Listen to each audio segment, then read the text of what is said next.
I invite all of us to look within and recall a recent time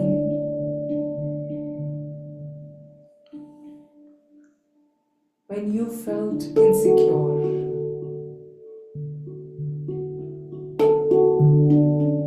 when you didn't feel comfortable,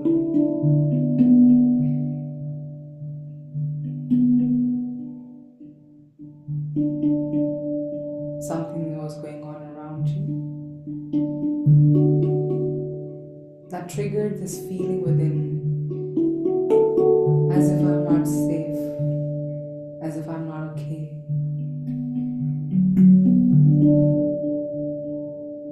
as if all is not well.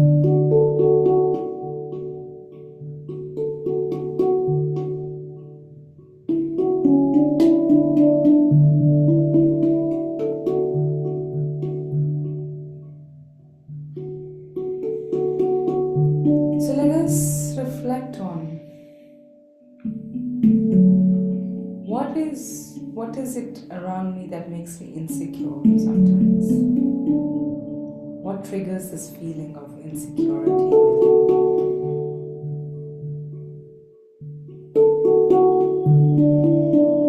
And how do I deal with it? What is it that I do when I feel insecure?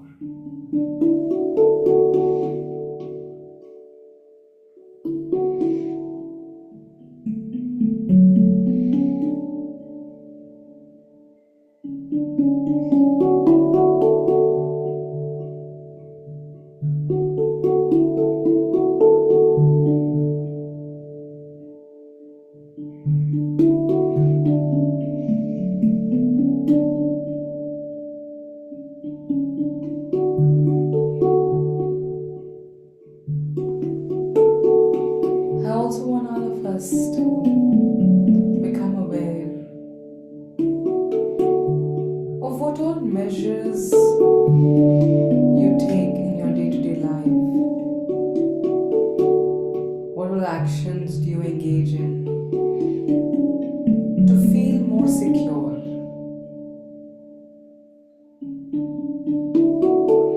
ਅਸੀਂ ਕੀ ਚੀਜ਼ਾਂ ਕਰਦੇ ਹਾਂ रोजमर्रा की जिंदगी में ताकि असी सिक्योर रहिए, सेफ रहिए।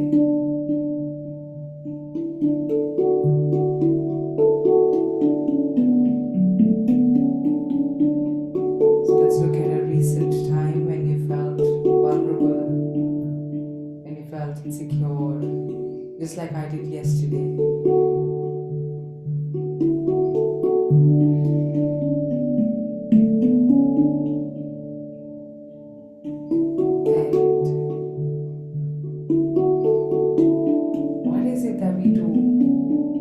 So that we can be more secure and safe, or at least we can feel more secure and safe.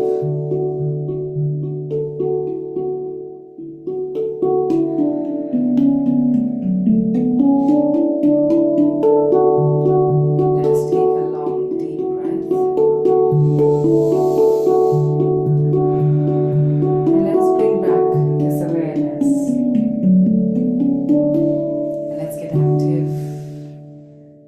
In the chat window, or you can feel free to unmute yourself and let us reflect. What is it that puts us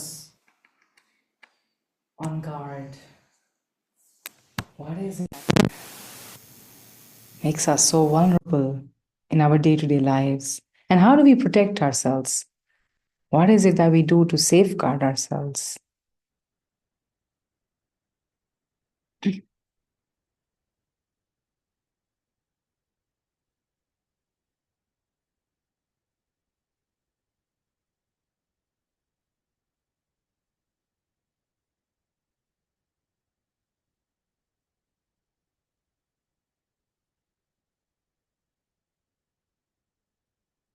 You can use the chat window. Okay, so Sugmeet Penji, does that, when you say money, is that something that you feel makes you insecure, or is it something that you do to help yourself feel more secure? Have more money so that you're more secure. Okay. I think a lot of us can resonate with that. That we try and gather a lot of money so that we are secure, we are more safe. We do a lot of financial planning. So true. Plan your finances in a way, when will we need as much, and how are we making sure that there's enough for that time? What are we investing in, and am I making the right investments? Okay, we feel insecure of losing loved ones. Sure. Anytime any of our loved ones are not well, there's something going on in their life, we can feel very vulnerable, very insecure.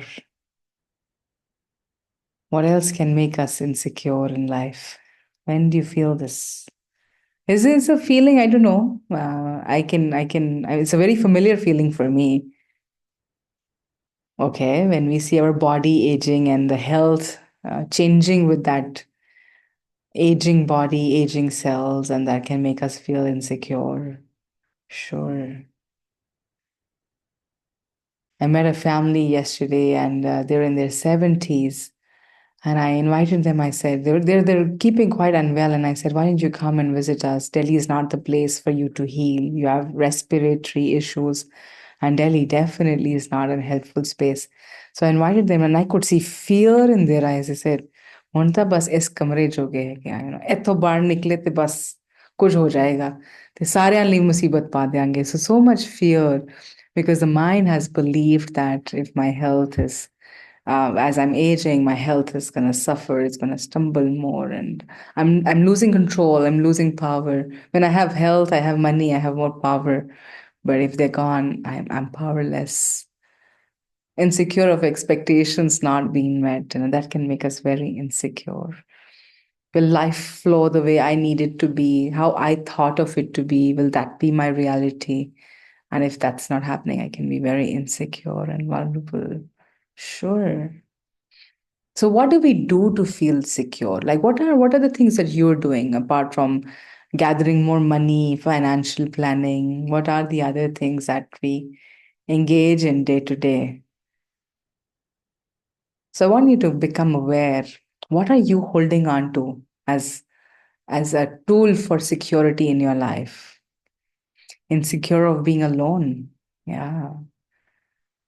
Insecure of not having someone to love or someone to care for me.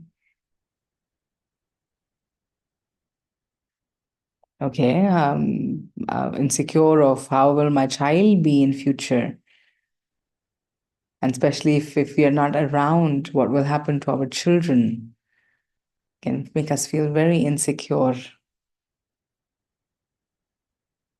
And you notice that when we feel insecure, we want to hold on. We want to hold on to something. We start clinging to something. Yeah? So some of us are clinging to money. Some of us are clinging to power, maybe. What are you clinging on to? What are you holding on to very tightly so that you feel secure? Yeah. What are you holding on tightly to in your life? What are you so attached to? That you'll be very, very worried of letting go in your life. Okay, I feel secure when I'm in the company of spiritually elevated sangat. So I feel when I'm also gonna be benefited. Maybe they will carry me along. So let me be with them. They can do the job.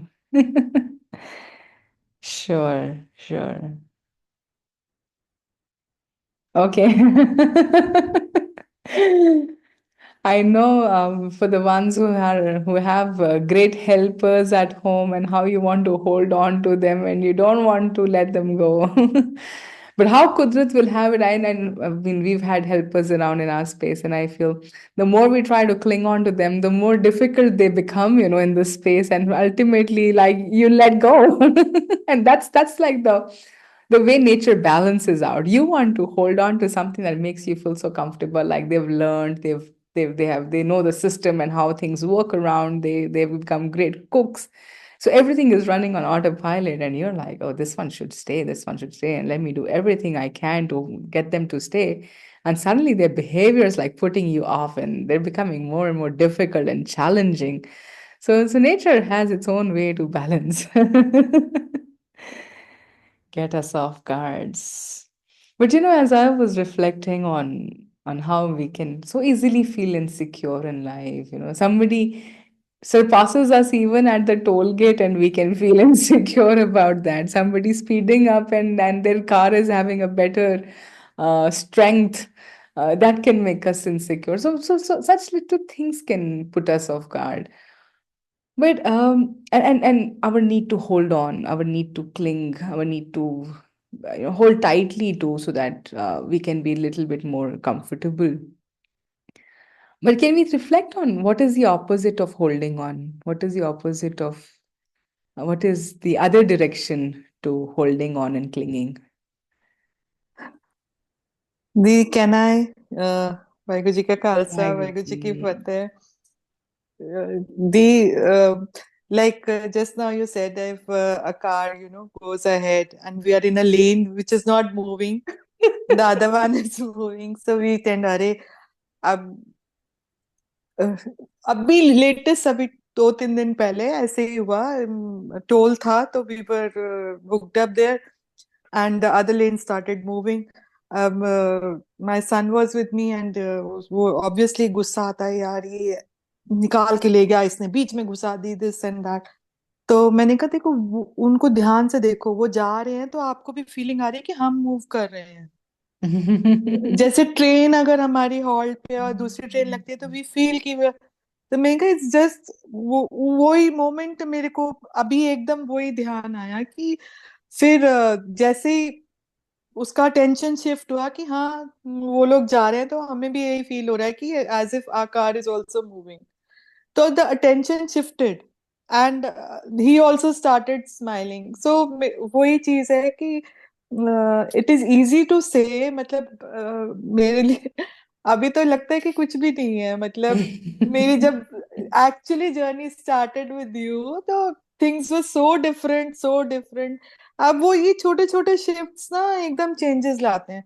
अभी जैसे मैंने लिखा कि my made मतलब वो help वो. So the other day, I fell down and I was alone. And next morning when she came and it took me time to reach the door and open it for her. And one thing very nice she said, मतलब वो कहती है कि जब भी आपको लगे ना कि मेरे से कुछ हो नहीं रहा या जैसे कुछ तबीयत एकदम खराब हो तो आप दरवाजा खोल दिया करो कि एटलीस्ट कोई आ तो सकेगा बाहर किसी के पास. तो वही वही एक एक वो शिफ्ट से कितना जरा सा शिफ्ट है कि आप कैसे सोच रहे हो. एक वो होगा कि अरे बंद कर लो, कोई आ जाए, कोई सामान उठा के ले जाएगा, कुछ ये हो, हमारा कोई लॉस हो जाए. अदर थिंग इज आप दरवाजा खोल दो, कोई हेल्प तो आ जाएगी आपको कि Hmm. भाई किसी ने खोला नहीं है. तो वही I just wanted to tell this. तो So छोटे छोटे we, लेसन्स मतलब अचानक ही ऐसे मिल जाते हैं बट वो if only we are aware, if only we are या awake, या है ना? या Otherwise they'll come and या. go. I remember when Notice. During the camp at try वाला तो फर्स्ट कैंप था बट इतनी लर्निंग मुझे वहां मिली ना. I was alone in the room and वो टाइम ऐसा था कि my children were going away and I was all depressed and had a meniscus tear. I wasn't able to walk also कि मैं कैसे रहूंगी दीदी अकेले. मेरे यही क्वेश्चंस थे आपको सबसे पहले. और तब आपने यही बोला कि देखो आप मतलब हर किसी के पास पार्टनर है and you are the only one who is left alone. तो मे बी ऑलमाइटी वो और अभी भी यही लगता है कि अभी भी मैं अकेली हूँ. तो अब वो डर वो fear it is all vanished Hmm. कि जब आप सिचुएशन को फेस करो ना कि ठीक है यार लेट इट बी, जो होगा देखा जाएगा अब. एंड उस time now live in now now. इस टाइम आपको क्या परेशानी, कुछ नहीं तो बस अब वही वही that keeps me going. I do. You're Yeah. bringing some beautiful, beautiful pieces of And these are wisdom all for us. my experiences. It is not something, I'm Mhm. narrating from anyone Right. else. This is all what my journey has been in past 3-4 years. And every, thing has come as a learning. Right. And mm, and I feel that you should always remain open to learning. बस वो Right. सीखते रहो और बढ़ते जाएंगे, पता ही नहीं चलेगा कब अच्छा हो गया सब. Yeah. And I think money it wise will. also, like Yeah. वो भी अभी recently हुआ मेरे साथ तो in July. So I was left bankrupt, but ठीक है, अभी I'm still alive and in front of you and in front of Sangat and enjoying these sessions. मतलब really thanks to Almighty for giving Right. me this strength. Yeah. Right. So I can hear that how we hold on to things to make us secure. But I can see that many times some things are taken away, some things you let go, and you still can feel free. And this week, the whole of the world is going to be celebrating something that has marked history, something that doesn't have a precedence, that is so unusual. And I think this week we want to reflect, this week we want to stay connected. Because as we were trying to feel more secure and hold on to power or money or wealth, here was somebody who's known for their tyag. And I'm sure you all can sense that we are looking at life of Tyagmal. Do we know who Tyagmal is? We popularly know them as Teg Bahadur. And originally, that's what they were called, Tyagmal. So this whole essence of Tyag, and what does Tyag really mean? You know, and I think they are in their body, mind, feel through their body. They are reflecting this essence of Tyag. And I feel how nature is also about Tyag and letting go. Nature is all that I'm pointing towards that. And the life of Tegh Bahadur is actually so much about Tyag. And I'm sure all of us have witnessed, heard, understood lot of different anecdotes and episodes from Guru Sahib's lives where you can see them living up to that name, Tyag. So can we come together and share any episode that you recall of Tyag, where you can see them letting go, where you can see them allowing whatever is to also be changed, to be shifted, and you don't see the need for them to hold on. Can we recall any episodes from life of Guru Tegh Bahadur Badshaah, where we can start learning about what is it about Tyag? What is Guru Tegh Bahadur's life reflecting, pointing towards? What is the wisdom they're carrying with them? What is so remarkable about life of Guru Tegh Bahadur Sahib? Any episode that you recall, anything that strikes you?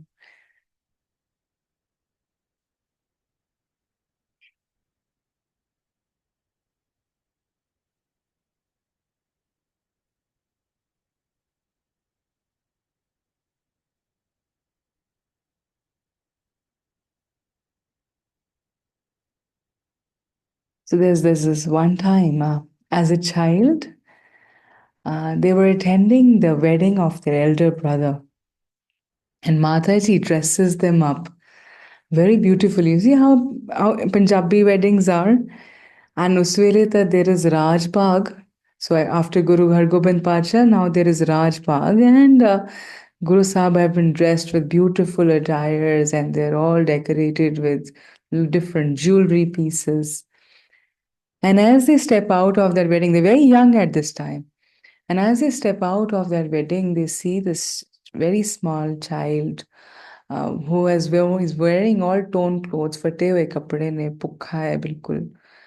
And Guru Sahib just give away their clothes and their jewelry, their best attire that mom had bought. They give away that and they come back. And they come back with, you know, and mother is like, where's your clothes? Where's all the jewelry gone? And when Tyagmal shares that they saw this child and they felt that that child needed those clothes so much more than they needed it because they knew they'll have more. But that child needed so much more, and that's where they belonged, and they just gave them away. Was the beginning of tyag, was the beginning of detachment, was the beginning of letting go. And whenever I think of this episode, I see we also empty our wardrobes. In all our families, we create more space. We live in smaller houses these days. So we need more space in our rooms, in our wardrobe. So we also clean up and we also give away a lot of clothes.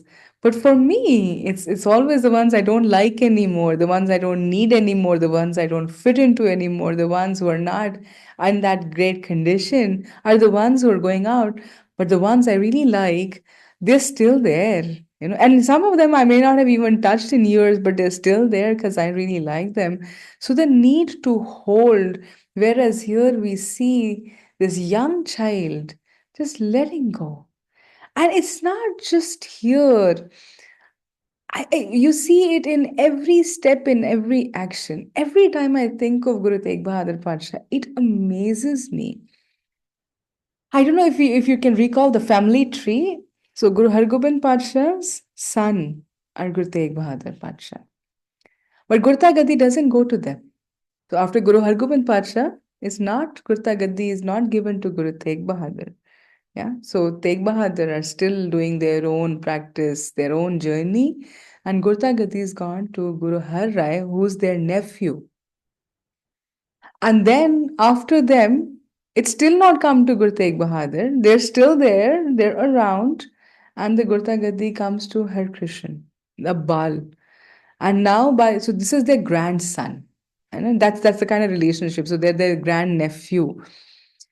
And I always feel that how incredible, because whenever we think of in our businesses, when it's time to pass on the legacy, can you imagine that the seniors don't get that, the ones who have had more experience don't get it, the ones who are more in power don't get it, but a younger kid, and if the younger child, and I can see it in family businesses, we work very closely with Sangat, and we know families where they run family businesses.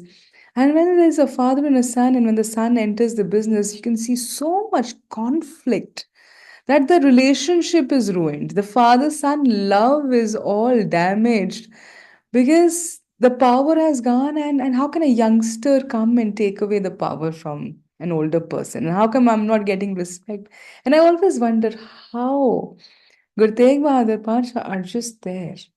And even when Guru Har Krishan Pasha have talked about, have shared that who is the next guru and where is the next guru being found, there are many other claimants, है ना, किन्ने सारे उत्थे बह गए ने जेड़े जेड़े कह रहे मैं गुरु हां.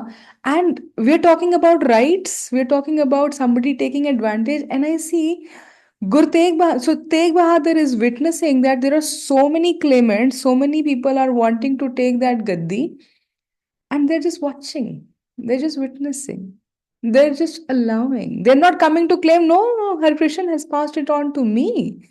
I am the one who's the next here. I'm the one who's carrying the light of Nanak. There's no claim. They're just sitting and doing what they've always been doing all these years, which is their inner journey, which is their inner connection, which is connection to their essence. Because that is important, and that is the seva they're into, and rest is happening, rest is taken care. So also giving up that as well. I remember once we traveled to Assam, and we realized that Guru Nanak Padsha are the most traveled person. You know? They're the second most traveled person in the world. And in all of Guru's history, they have had the most, they've had engaged in the most prachar activities. The Guru Nanak Padsha to baad Guru Tegh Bahadur Padsha took on that charge. And that they have had the second most travel history. And they've been out for prachar and udasis just like Guru Nanak Padsha. So we discovered that when we were traveling to Assam, we found this Gurdwara there where there's this beautiful history of Guru Sahib being there. They lived there for some time because there was a war that was happening. There was a battle between two very big popular kings of the times. And Guru Sahib actually went there and they were trying to help these kings not fight because that battle would have costed so much of I mean loss to lives and to families and of course so much loss of resources and which could otherwise be used for upliftment and sarbattapala. They would just be utilized in battlefield. So Guru Sahib especially walked up to that space and they helped both of them come to peace with each other. And this is the time when their son is being born. So Gobind Rai is coming into this world, and Guru Sahib are in Pachar. They are there traveling. It is only when this child grows up is when they get to meet their father. So you can see Tyag, that sense of Tyag, happening even in their personal life, in their family life. That's the wholeness. The sarbat is so much more important than me and my tribe. Is so evident through life of Guru Tegh Bahadur. And then you move a little further. Guru Sahib have got are now placed on the gaddi, so they go back, walk back to Harmandir Sahib, and uthe us vele they're not allowed the entry. They're not allowed to enter from the Darshani Deori. And what is this guru doing? How is this guru reacting? And for us, many times the question can be, will I be taken for granted if I don't pick up the sword right now, if I don't fight for my rights right now? Because this is Akal Takht, this is the seat of divine, this is the throne of divinity. And right now that light is with Guru Sahib, is with Tegh Bahadur. But what is it the guru does? The guru just sits wherever they are allowed. And that is what we know as Thada Sahib Gurdwara. And I don't know if you've ever been there. I happened to go there recently. It was only in my last couple of trips that I went and sat in that Gurdwara Sahib. And the kind of peace you can feel. While Harmandir Sahib now has become like a very loud place, there's a lot of energy that's happening, a lot of buzzing energy. But the moment you enter that space, there is like so much peace, there's so much tranquility. And it felt as if you can connect with the patience of Tyagmal, you can connect with the patience of Tegh Bahadur, who doesn't have the need to hold on to anything. And one after the other, series after series, you see episodes and narratives where they're letting go, letting go even of the Sarup of the Guru. Now, there's a time when their house is looted, and the Sarup, the Ad Granth, which is written by Guru Arjan Padsha, that is taken away. We would remember Tirmal, and that group takes away the Sarup. And how is Guru reacting to that? Now, this is the wisdom going away. This is the truth going away, and at least the Sarup of the physical symbol of that truth is been taken away. And the Sikhs of Guru at that time, they go and they get that back. They get all the wealth back, or whatever material was looted, they bring that back. So they bring everything that belonged to the Guru back. But what does Tyagmal, what does Tegh Bahadur do? Is with gratitude sends it all back, that now it belongs to you. You can take it. And then, as history is told, that Guru Gobind Singh Padsha, they through their connection as they're carrying the light of Nanak, they write the Surup again. And that is what we have today as Guru Granth Sahib. So, episode after episode, in every action, how every thought, every action of this body mind field is tuned in one direction and is offer whatever is available. Let it go, let it go, let it pass. is how I'm able to see. So when I was looking at life of Tyagmal, and then of course what we mark this week is what all of us will want to hold on to the most. है ना सब तो ज्यादा सी किस नु hold करांगे preserving the body, preserving life, and Tyagmal is also sacrificing that life. Whereas they have the kirpan, they have the shastra, they have the warriors, they have the whole army ready, yet choosing to sacrifice. And as they sacrifice this body, this sharir, we notice that they today are not only hind each other but sarbat each other. They are the protector of humanity, is how we are seeing them. With one act of tyag, we are able to see that how they are protecting the whole humanity. They're protecting the right of existence, and they're not giving up this life for the people who belong to them, for people who follow them. In fact, it's interesting that uh, ਜਿਹੜੇ ਪਹਾੜੀ ਰਾਜਿਆਂ ਵਾਸਤੇ ਗੁਰੂ ਸਾਹਿਬ ਸ਼ਹੀਦੀ ਦੇ ਰਹੇ ਨੇ, and I may be wrong in even saying that कि वो किसी वास्ते शहीदी दे रहे ने. In fact, they are just walking up for the rights of these पहाड़ी राजे जिन्हां नाल सब तो ज्यादा जंगां होईयां ने. Of when we look at Guru's history, most battles were not fought with the Mughals. More battles were fought with these पहाड़ी राजे. ਤੇ ਉਹਨਾਂ ਰਾਜੇ ਜਦੋਂ ਉਹ ਹੈਲਪਲੈਸ ਨੇ, ਪਾਵਰਲੈਸ ਨੇ, Guru Sahib are sacrificing what we all would like to preserve the most, we'll be most insecure about, is losing our life. Guru is offering that. So we are today trying to understand what is the wisdom, what is the truth pointing towards. And when we were looking at life of Guru Tegh Bahadur Pasha, I found this beautiful piece of wisdom from 2500 years ago.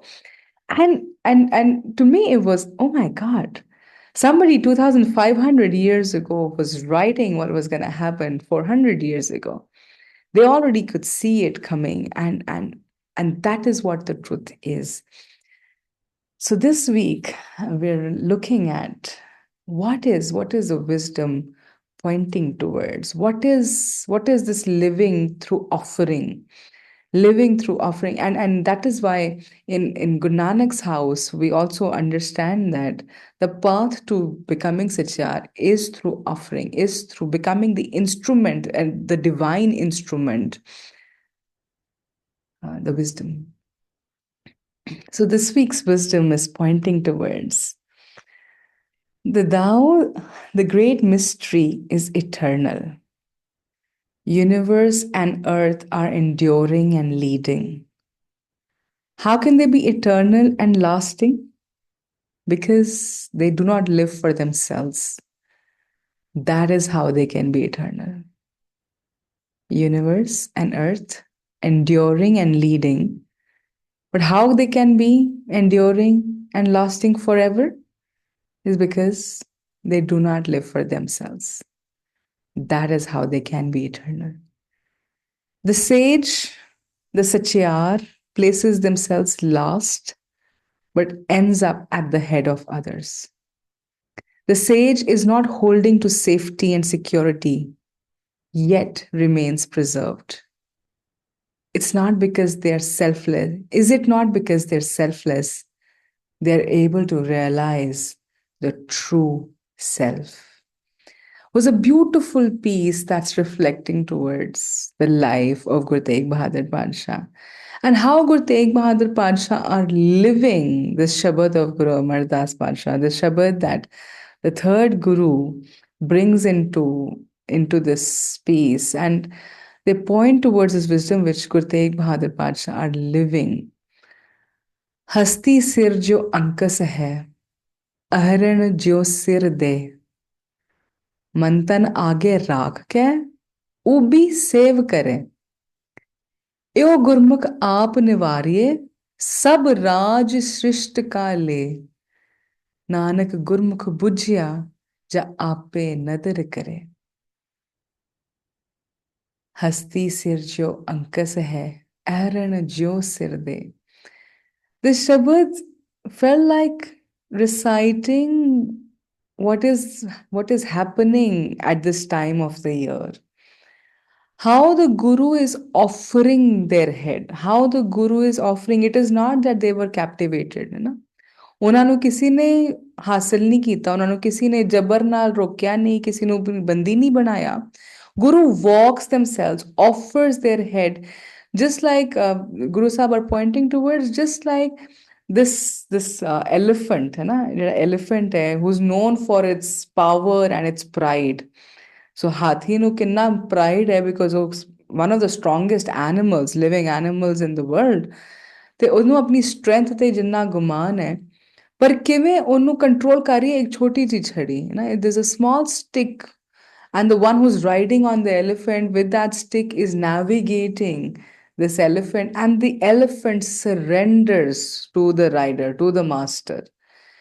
Just like iron, ਜਿਸ ਤੇ ਹਥੌੜਾ ਪੈ ਰਿਹਾ ਹੈ, it surrenders itself to that space where it is going to be hammered.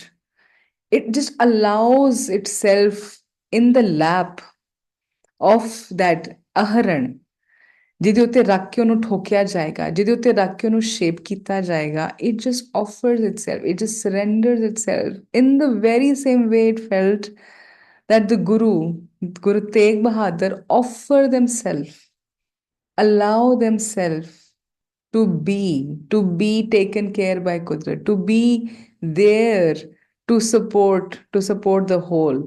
And that is their seva. Man tan aage rakh ke. Our need is to preserve our identity, to preserve our future, to preserve this body, to preserve what belongs to us. Our need is to preserve this. And here the Guru is pointing towards man tan aage rakh ke, be safe kare. So the seva that you offer is by surrendering the body mind. You let go of the body mind, and then when we let go, this body becomes the instrument of divinity. This becomes the tool of divine force. And through that, we're only aware, with awareness, we offer the seva. We offer the seva for Sarbat. Whatever then needs to be done is the guidance you receive, and you offer that. ਇਹ ਉਹ ਗੁਰਮੁਖ ਆਪ ਨਿਵਾਰੀ ਹੈ. ਹੁਣ ਜਿਹੜਾ ਆਪਣੇ ਆਪ ਨੂੰ ਛੱਡ ਪਾਉਂਦਾ ਹੈ, ਜਿਹੜਾ ਇਸ ਮੈਂ ਨੂੰ ਛੱਡ ਪਾਉਂਦਾ ਹੈ, ਉਹਨੂੰ ਕੀ ਮਿਲ ਰਿਹਾ ਹੈ. So Guru is also pointing about that normally, what is the ego's journey? The ego wants to have more. The ego's battle is only one. I want to have more, because ego is very insecure.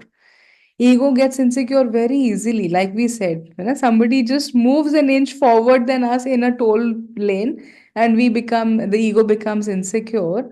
And it always has this need to have more and more and more, accumulate more, so that it can feel a little more comfortable, it can feel a little more secure.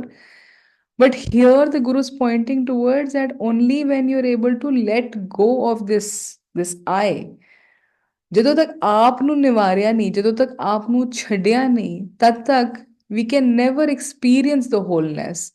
And it's only when we let go of this I are we able to realize the self. And very beautifully in the verse also we hear this.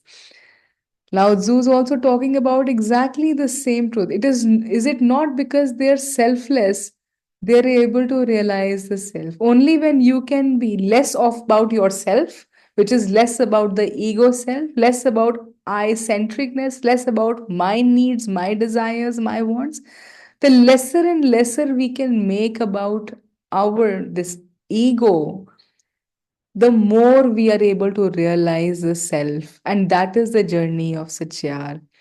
That the one who places themselves the last, like we were reflecting last week as well, that the kings and the ones who were in power, they were accumulating the power because they wanted to preserve themselves. The more power we will have, the more wealth we will have, the more armies we will have, the more horses and elephants we will have, the stronger we will be, so that we can continue to rule for the longest. Nobody can come and take away anything from us. So it was all to preserve the self.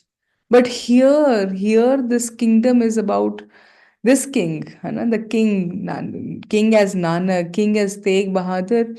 This is about being lost. So they're saying that, okay, let me give my body up, let me give my life up, because this is not the most important. What is important is the lives of as many. What is important is their right to live the way they like to live. It is their choice. What path they follow in their life, to wisdom, to truth, to discovering their own inner journeys, is their right. And for that, this body is not important. I am not the king. So as they put themselves the last, we realize that they land up ahead. And that is when ਜਦੋਂ ਆਪਣੇ ਆਪ ਨੂੰ ਵਾਰ ਰਹੇ ਹੈ ਨਾ, ਉਹ ਆਪ ਨਿਵਾਰੀਏ ਤਾਂ ਰਾਜ ਸ੍ਰਿਸ਼ਟ ਕਾ ਲੈ. And that is why we know them as Hind ki chadar, Jagat ki chadar. That the whole world is celebrating the life, the legacy of Guru Tegh Bahadur Pasha, which is a legacy of Tyag, which is a legacy of sacrifice. And this piece, very beautifully, these both verses are so beautifully pointing towards the selfless way of living, which is all our actions throughout the day. So I was sitting down reflecting today, from morning till night, every act is about serving the I, serving this body, serving this mind. Because we have identified, and I see man liya hai that this is what we need to support. All our actions are to take care of our physical needs, our mental needs, our needs for love, our needs for security. सारे दिन ਦਾ ਅਸੀਂ ਜੋ ਵੀ ਕੰਮ ਕਰ ਰਹੇ ਹਾਂ, it is to serve this need, that the body mind can be comfortable, the body mind can feel more secure, more safe. That is what we are engaging all day, all night into. But I think the life of Guru Tegh Bahadur is pointing towards something very different. It is pointing towards the original nature of life, which is everlasting, which is all enduring, like the earth, like the universe. They are always present. And how they're always present is because they're not serving themselves. It's not about them, it's about serving the others. And because they're serving the others, they're always present because they're all constantly in flow of nature's energy. Kudrat the energy they now so in tune. So this durability, na, ਜਿਹਨੂੰ ਅਸੀਂ ਕਹਿ ਰਹੇ ਹਾਂ, long life, this durability of becoming eternal is the quality of the whole, is the quality of nature, which is the quality of giving, and not serving the ego center, but actually serving the whole. Serving sarbat is when we are able to recognize this quality. But the moment we feel no, we become separate, and we identify with this body, identify with the characters of this body, we start feeling that it is all about acquiring, achieving, having more. And that is when I feel we disconnect with our infinite nature, the limitless nature that we are. That is when we get devoid of that, disconnected, dissociated, and we live with this idea of, that small, that powerless being who now needs to have more and more and more. But the moment we reconnect with our nature, so Guru Tegh Bahadur Pasha's life, I feel, as we celebrate, it's inviting us to upgrade our softwares. It is inviting us to update our notions that it is not about preserving this body mind. It's not about just serving my needs and gratifying the ego, but we are choosing to exist beyond the self, beyond the body mind. And that is when we will be able to connect to the true nature. So, the whole essence of Sachiār, which is recognizing the truth, to be able to do that, we'll have to bring a shift, a conscious shift in our functioning, whether it's at thoughts level, at whether it is in our behaviors and actions. Because we feel that the essence, the truth, the mool, the jot, what is also the Tao, it is a giving machine. It is something that never runs out. It never runs out of how much it can offer. The ego runs out very quickly, which is why we keep asking, Kad tak karange? Kad tak deange? But when we are tuned into this limitlessness, which is the true nature, it never runs out of how much it can offer. It has limitless ability to give, because that is what its nature is. And it doesn't need anything in return. So there's no question of taken for granted, because we feel exploited when we feel that the due hasn't come back. I offered something and the due hasn't come back. But Guru Tegh Bahadur Pasha's life is not about what came back. They're not offering this sacrifice because they're saying, okay, now I offer this sacrifice, and rest of all your generations must become our followers. They must start following Nanak's wisdom. They must become Sikhs now. There's nothing in return. There is no return because there's no need. There's no need to gratify. That is living beyond the self. And that is the invitation of the Guru. Man tan aage rakh ke, ubi sev kare. It is not serving my ego. It is not serving my mental condition that, oh, now we have that opportunity. Ki Guru Nanak was questioning the Janeu, and these Pandits are wearing the Janeu. So here's an opportunity to safeguard them. Maybe I can, I can trade off that this wisdom that we follow, and we have a higher truth, we have a better truth. Let us impose this truth on them because now they can be controlled, they can be asked to change, and maybe they would have changed as well.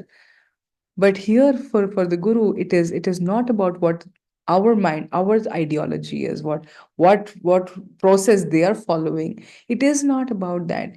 The only one thing that the Guru is pointing towards is man tan aage rakh ke, ubi save kare.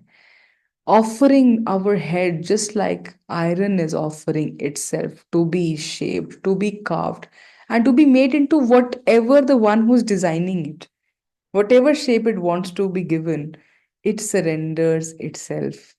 So this is what this week's wisdom is highlighting for us, that when we're wanting to find the Sachiār way of living, we start looking within at the essence, and the nature of essence is to give, whereas the nature of ego is to take.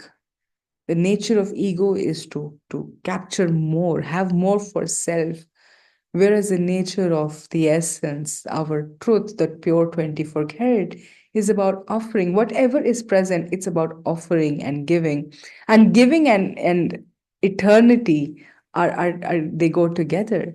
The more I'm able to give and offer, the more eternal it is. And you're touching that space of eternity, because that cannot be taken away. And I think for the longest, forever, for as long as the earth and the universe exists, Guru Tegh Bahadur Padshah's action can never be forgotten. It is eternal.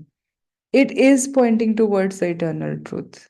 So it is reconnecting to that divine nature within us, is what we are celebrating this week. It is connecting to the truth, which is always seeing what is it that I can offer. So it reminds me of this very beautiful story I read long back, and in fact that became the Rahao's way of understanding how to live. And we fall so many times, we fail from that, but that story really marked our foundation as well. I remember when Rishi was around us, this story is what helped all of us to come to the same page, to align to what is the spirit of Rahao. The story is a very popular story. It's called The Three Questions. So there's this king who at one point he felt that he had these three questions in his mind, and he felt that if he could find the right answer to these three questions, he will always be able to be in control. He will always be able to be in power. He will never be, he will be unbeatable. So, but he needed the answer to these three questions. And these three questions he had were: one, what is the best time to start doing anything? So, whatever we do, how do I decide that this is the right time? This is the best time to do it? The second question he had was, there are so many people around, but which are the most important people? Who are those people I should be giving more attention to? Who are the people I should be listening to, trusting more? And who are the ones who I just can avoid or not pay so much attention to? So, who are those people who are most important around me? How do I know? And the third question he had in his mind was that, what is, like, what should I be giving the most attention to? Which actions, which processes in my kingdom should I be paying more attention towards, so that I have the best kingdom? So what he does is he announces that In my kingdom, whoever can answer these three questions is a big reward for them. So a lot of people, of course, the moment there's a reward, a lot of people start coming and sharing their wisdom. So to the first question, how do I know when is the right time to do it? So somebody comes and says, oh, you must plan, you must have a strategy, you must map out, you must have like an annual plan, a 5-year plan, a 10-year plan. And following that plan, you will know that now this is what I should do, now this is what I should do. But then somebody comes and says, no, that's not possible. Life doesn't work with plans because life happens spontaneously. So maybe, and nobody will be able to tell you about the future. So maybe you should be hiring some astrologers or magicians who can look into the future and tell you that that's going to happen in future. So you can plan what to do right now and know when is the right time to do it. But he doesn't feel very satisfied with that answer. Some people come and tell him that, oh, so who are the most important people around you should be listening to? So some people feel it's the ones who are the most learned, the ones who have the most knowledge, you must listen to them. Somebody feel, no, I think the ones who are in bhakti, who are the devotional people, who are the priests and religious people, they are the most important in your kingdom and you must listen to them. But the others feel, no, it's the warriors because they defend you, they defend and guard your kingdom, so you should be listening to them. So different people had different opinions about who should he be paying more attention towards, which people he should be trusting more. But he doesn't feel very satisfied with that either. And then he's asking that question that what are the most important actions, where should I be paying more attention? What in doing what should my energy and effort be going? And different people come and think, oh, maybe you should be putting more effort towards sciences because that's where the great knowledge is. Some people feel, no, you should be doing more seva. But he doesn't feel satisfied with any of these answers, and he still is at a loss. Somebody comes and tells him that there is this great sage who lives in the forest, but he only meets ordinary people. He doesn't care about the rich and the wealthy and the powerful. So if you want to meet him, you have to go like an ordinary person. So he, of course, takes away all his fancy clothes, dresses up like a commoner, and Reed goes into the forest. Of course, he goes with a bodyguard, but then when he's entering the space where the sage is known to stay, he asks his bodyguard to also stay over there only. He lets go of all the horses and the tribe that has come along. And he walks into the midst of the deeper forest. And maybe he starts to notice some people gathering together, and he realizes that that's where the sage must be. So with great curiosity, because he knows that if I find the answer to these three questions, I will have the whole truth with me. I will know exactly what to do, and then nobody can defeat me.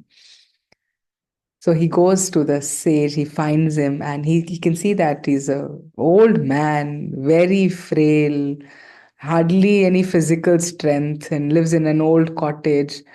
And this man is digging the soil outside his little cottage.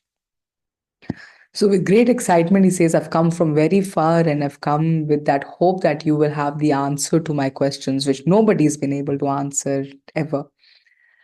And he says, okay, let me know what you want to ask. So he shares his three questions. And the sage just smiles and he continues, "वो अपना फिर खुदाई ते लगा होया है."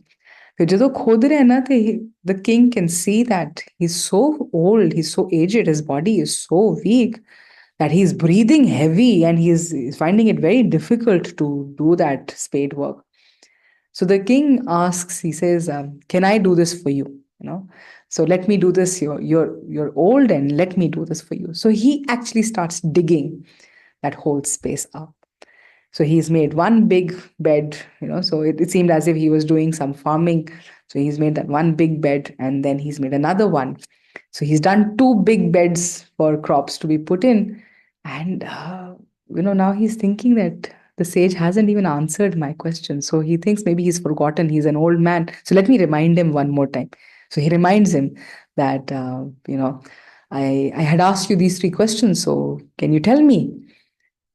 So the sage, he thinks that he's maybe getting tired by now. So he says, "You give me back, and I'll continue with my work. Don't worry."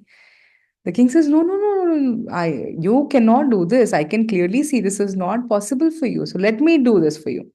ਉਹ ਫਿਰ ਹੋਰ ਕਰਨ ਲੱਗ ਪੈਂਦਾ ਹੈ. He's digging more and more and more. And by the time the sun is setting and it's starting to get cold, and he's still digging. And at one point, he becomes a little agitated and he says, if you're not wanting to answer my questions, let me know. I can go back. But you're not even telling me anything. इतने में they can hear somebody crying in pain. And as they start looking around, they can see somebody walking in. There's this person who's walking in and he's bleeding. He's bleeding. He's holding on to his stomach and he's bleeding profusely. पूरा खून नाल लबड़िया होया. ते ਉਹਨੂੰ एकदम पकड़ के लिटांदे हैं. The king leaves what he was doing and he starts to take care of this person who's bleeding to death. Keeps taking care. I mean, he's trying to stop the bleeding somehow. So put whatever cloth they have, and the old man also brings whatever he has inside his house. So after a few hours, they're able to finally stop that bleeding. And then this man with very frail voice asks, can I get something to drink? So the king brings some water from inside, and after drinking that water, this man goes, he rests. And by this time, the king is so tired, he's almost forgotten about why he was here. He's so tired, exhausted, he just goes off to sleep right there on the floor. And in the morning, he wakes up and he looks at, I mean, he wakes up delusional that where am I? He doesn't realize what has happened. Where am I in the forest? And then he realizes, oh, that man who had come in and who was wounded. And he recalls that, yeah, he was trying to help him. And he looks a little bit better. But this man who he had helped last night, he's asking for forgiveness. He says, I'm really sorry. Please forgive me. But he is a bit surprised that I don't even know who you are. And there's no point of even asking for forgiveness when I don't even know who you are. Why are you asking for forgiveness? So that's when he shares with him that a year or two ago, they both had been in a battle, and he's also a king from another region.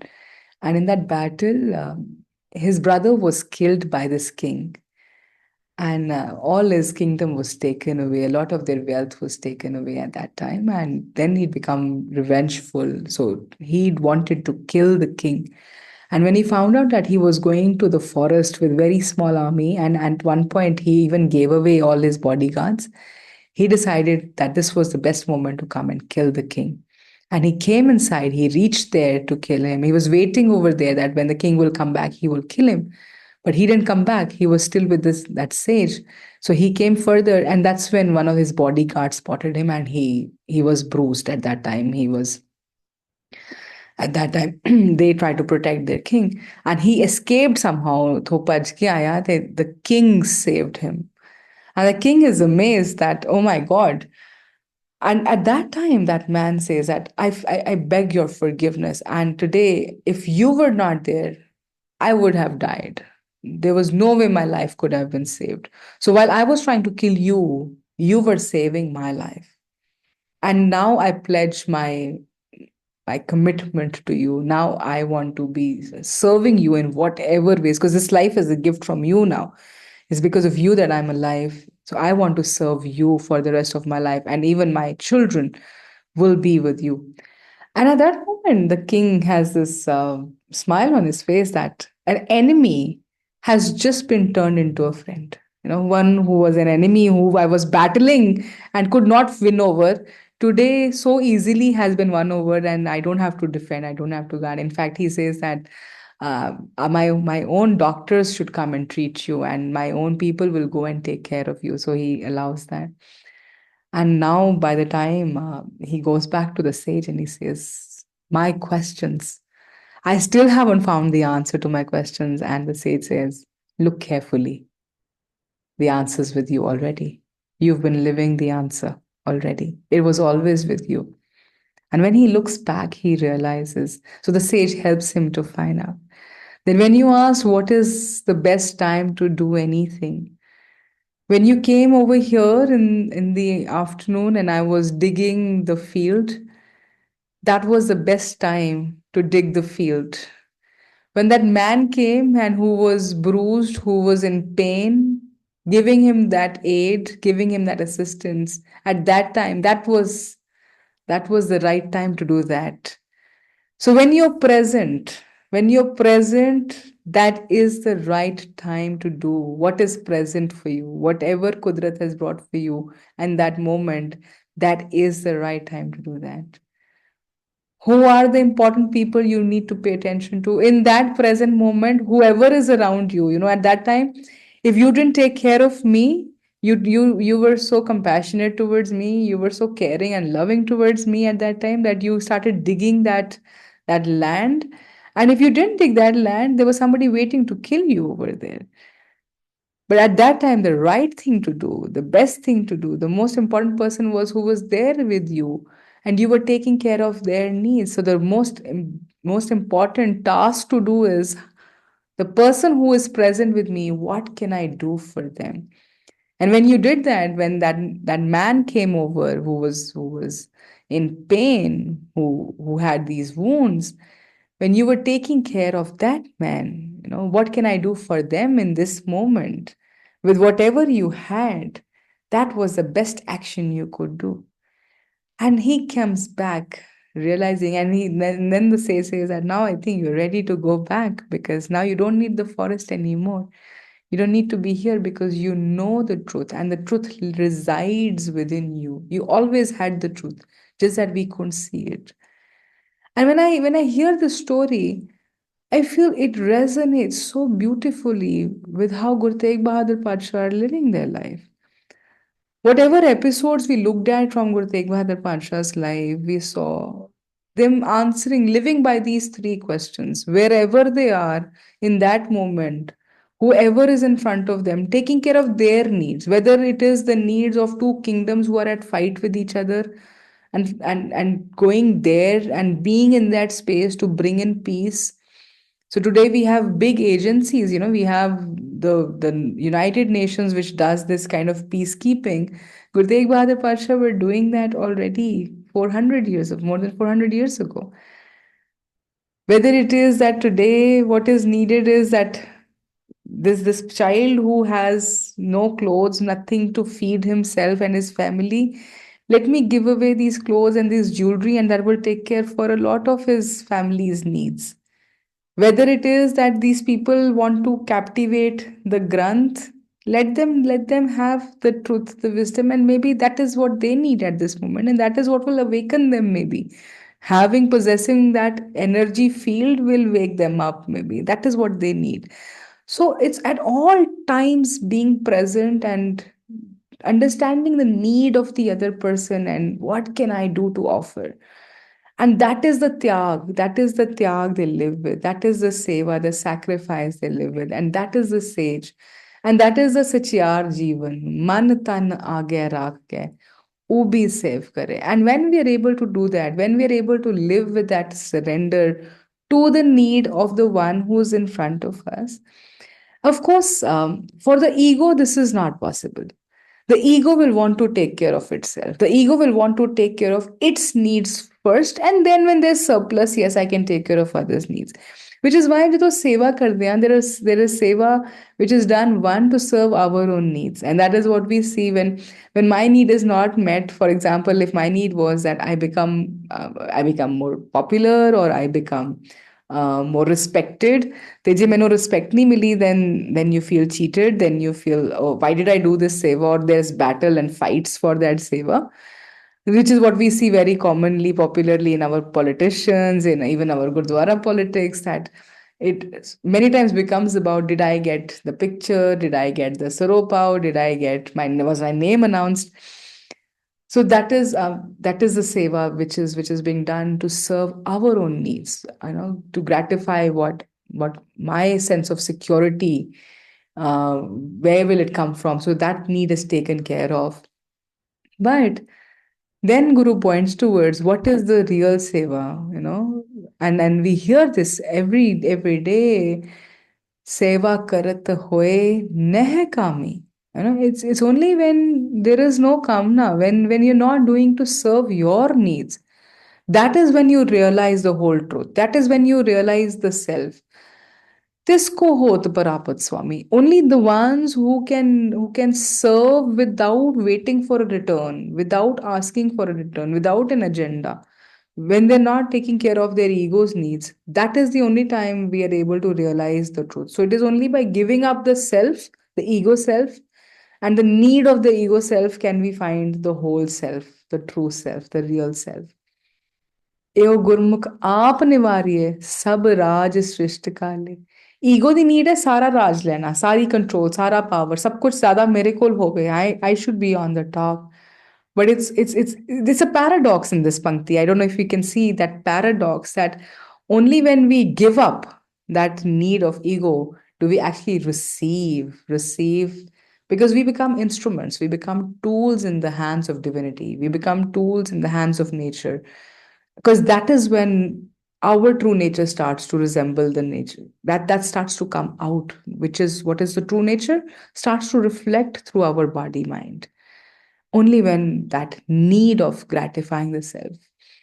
So is hafte, as we are celebrating, as we mark that very important day of tyag, we're also learning to practice this into our life. So bring it into and integrate into our life. So this week we invite all of us to remain aware, remain conscious of the ego's need to hold on to something to feel secure.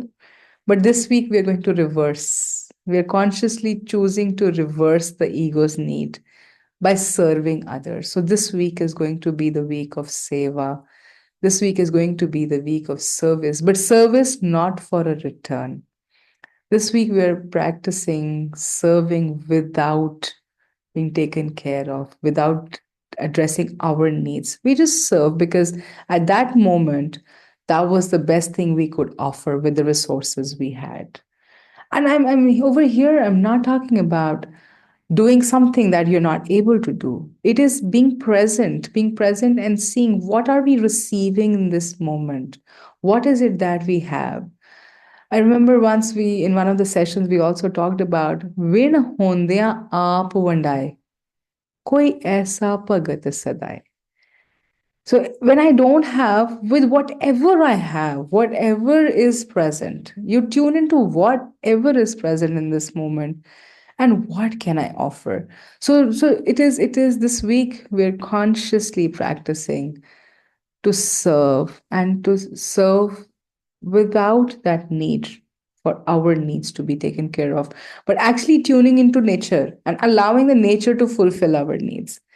Because जो आपने वारी है ताराज सृष्टि काले. Only when we stop gratifying our ego's needs, how Kudrat starts to fulfill, how Kudrat allows all this power to enter our lives because we are not hoarding. We're not holding it to fulfill only for ourselves. We're not creating a separate self. We're not working on that delusion, but we're actually coming back into the whole. ਅਸੀਂ ਸਰਬੱਤ ਨੂੰ realize ਕਰ ਰਹੇ ਹਾਂ ਨਾ ਸਰਬੱਤ the whole is working towards enabling and empowering the whole, and now we are also becoming part of that whole because that is what our nature is. So we are aligning rather than becoming a separate self who wants to only take care of its body mind needs. This week, we also invite all of us to stop chasing and be a witness, just like Guru Tegh Bahadur Sachiār. Not chasing to be the guru, not chasing to have more material wealth, not chasing to have more power, not chasing to control other people's thoughts, opinions, way of living life, not chasing anything and just witnessing, just observing whatever is happening. So this week, we invite all of us to be there like the Tyagmal and just witness and start noticing what all are we receiving. Because the mind is always complaining of what's not present and chasing something that's not present and trying to have it in future. But that does not allow us to see what we're receiving. And this is so aligned with what Kamal Penji just brought up for us when she shared that when her son is only looking at the people who are going and but not realizing that also we are moving, and can I see what we are receiving, and that when they move we move with them as well, when they get a chance we get a chance as well. So can I start to see what we are receiving? And as we start to notice what we're receiving, it is so much easier to offer them. I think it is so natural that when we feel fulfilled, when we feel that there is enough, there is the offering becomes so much easier.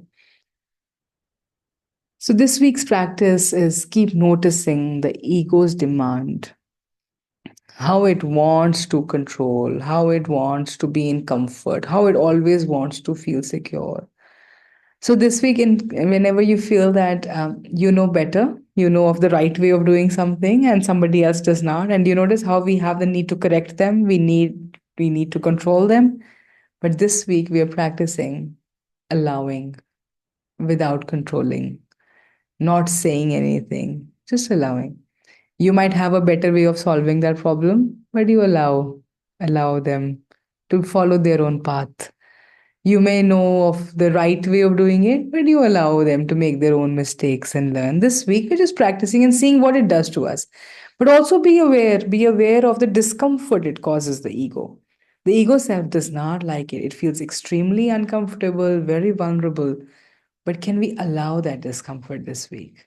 Can we just allow so that maybe with that journey, we're able to tune into that space of Tyagamal. We're able to tune into the power of the guru which is present within all of us through the discomfort. This week, another need of ego is to showcase how great it is, how much it knows. So this week, I see that for myself so much, especially when I'm in family spaces.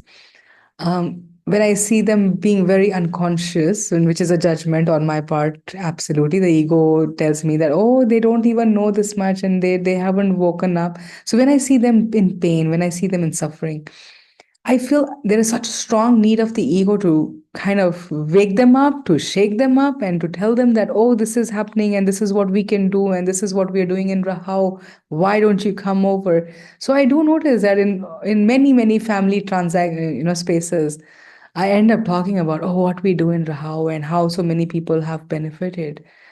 But this week, we're all settling down with knowing. We know it, yes. Guru Tegh Bahadur knew the way to the truth. But when these Pahadi Raje have come, they don't have the need to prove to them what their path should be. They're just allowing them to live the way they want to live.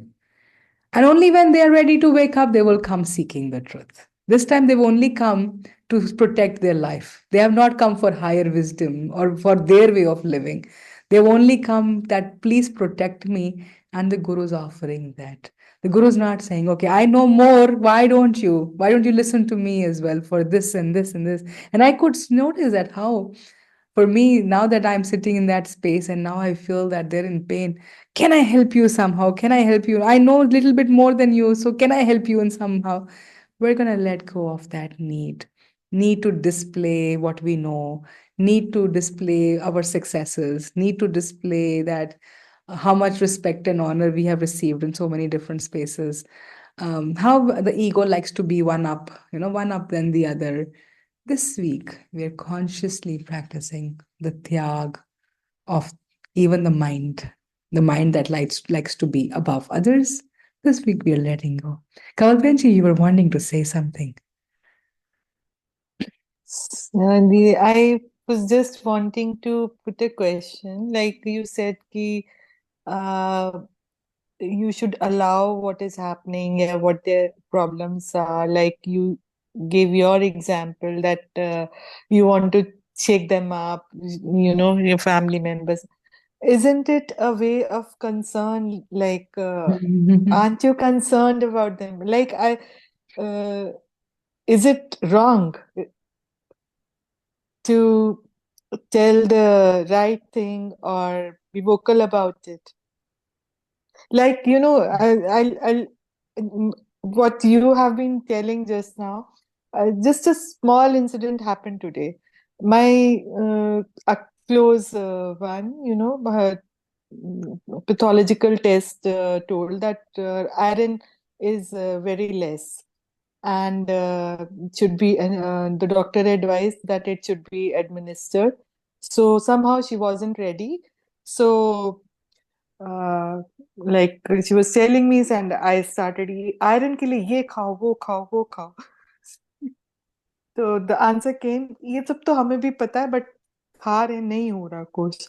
तो वो एक एक है, but it wasn't that I wasn't my like कि मेरे को knowledge ज्यादा है इसलिए मैं बता रही हूँ. It was just out of concern. So like वो चीज है कि जैसे आप यू आर अ बेटर जज. लाइक ठीक है, जजमेंटल नहीं होना चाहिए, बट अगर हम जज नहीं होंगे तो हम राइट और रॉन्ग का डिफरेंस नहीं बता पाते, है ना. और एक बात नहीं, जैसे गुरु गुरु गुरु तो बहुत मतलब, और उतनी कामनेस, उतनी वो चीज तो हमें पता नहीं कितनी मुद्दतें लग जाएंगी लगता है ऐसे वहां तक पहुंचने में. मतलब एक छोटे छोटी चीजें हमको ट्रिगर कर देती हैं, हम Mm, एकदम mm. ये वोकल. और हमें बस वही लगता है कि हम जब तक बोलेंगे नहीं हमारी कंसर्न हमें दिखानी भी नहीं है, बट वो मतलब नेचुरली आ जाता है. तो is it wrong? So it's a an interesting space to reflect. And how do we know? So concern, and when concern becomes control, can we see the difference? Hmm. Can we see the difference? So when I'm hmm. concerned, and I'm sure when these Pahadi Rajay have come, or when Thirmal ye have come to Guru Sahib, and they've picked up the Saroop, when Guru Sahib are not being allowed to enter by the Masans in Harmandir Sahib complex to Akal Takht, does the Guru not know that what they're doing is not helping, is not in Sarbadda Bala also, it's not going to help them, yet choosing to be. But how does the guru decide? And that's interesting, is the guru does not decide. The guru is not deciding what to do. The guru is not strategizing. In fact, it'll be interesting to see that there aren't too many strategies that we see encounter in guru's lives. Because the guru is living the wisdom. Guru is living through the guidance that is appearing in this moment. When you're present, the guidance will appear.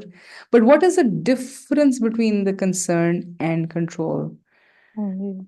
That if we were in that place, somebody's come to us helpless, now we feel this is the opportune moment to make them now do what we want them to do, because now we're in control, now we're in power, and the guru's not choosing that. The second thing is the guru is not getting upset. So if we get upset, so for example, when I say to them that, oh, we offer this, and if you'd like to come over, but I also notice I have this need to persist, keep telling them again and again and again, because somewhere I feel they don't trust me. They don't trust the work we do. They don't think that we are able to do, because they think, "Ah, इतने बच्ची है कि इन्हों तो ऐसी पाल ले, इन्हों की पता है क्या?" So somewhere घर there's की. this need to also prove. So it is for us to see when the ego starts to react, when it starts to feel upset when my advice, when my what came out of concern for them was not listened to, was not followed, then can I notice a reactiveness of the ego. And when many hmm. times I notice, and when we say, जाओ फिर खाओ सिर no नहीं करना दे. हाँ, खाओ खड़ी, हाँ.